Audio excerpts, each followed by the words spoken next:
24 মে শনিবার স্বৈরাচারী খুনি হাসিনা ও তার দোসরদের দ্রুত বিচার ও ফাঁসির রায় কার্যকরের দাবিতে যুবদলের পদবঞ্চিত নেতাকর্মীরা ঢাকায় বিক্ষোভ মিছিল ও সমাবেশ করেছেন।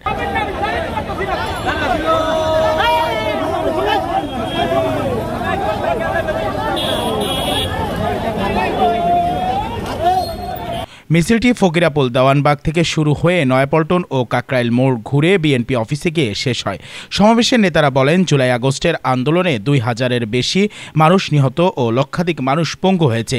আওয়ামী লীগের অধীনে কোনো নির্বাচন সুষ্ঠু হয়নি, তাই অনতিবিলম্বে নির্দলীয় সরকারের অধীনে নির্বাচনের সুনির্দিষ্ট রোডম্যাপ ঘোষণার দাবি জানান তারা। দলমত বিশ্বাস দর্শন যার যার, কিন্তু দেশটা আমাদের সকলের সবার। আমাদের মনে রাখতে হবে, এই দেশে আমাদের মহানগরের সাইফুল ভাই বসি ছিলেন, প্রিয় নেতৃবৃন্দ। একটি বড় মিছিল করতে গেলে অনেক ভুলভ্রান্তি হয়, আপনারা ভুলভ্রান্তিগুলোকে ইগনোর করবেন।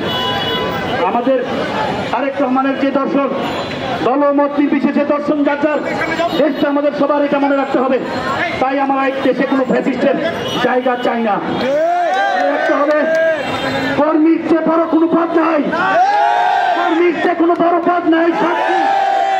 এই উত্তপ্ত রাষ্ট্র, আমরা তারেক রহমানের কর্মী, আমরা তারেক রহমানের কর্মী।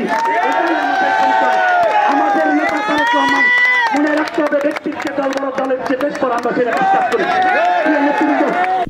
মিছিলে উপস্থিত ছিলেন আরটি মামুন আহমেদ, আসিফুর রহমান বিপ্লব, মোহাম্মদ জিন্না, আতাউর রহমান, ইমরান খান ইমন, গোলাম কিবরিয়া শাহিন সহ আরও অনেক যুবদল নেতারা।